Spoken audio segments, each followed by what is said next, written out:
Mga kabayan, magandang araw. Nandito na lang po tayo sa ating DXN Business. Yan. Sa mga may problema po sa ating kalusugan dyan, tulad ng ating monthly period, or hika, or ano pa man yung malalang karamdaman po natin dyan, kayang-kaya po ng ating DXN products, DXN International. Meron tayong Maikuji, meron tayong cement, ayan, sa inuubo at sinisipon, meron din po tayo dyan. May problema sa balat.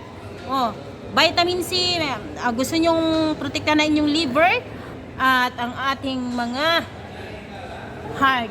Ayan po, meron din po tayong spirulina cereal.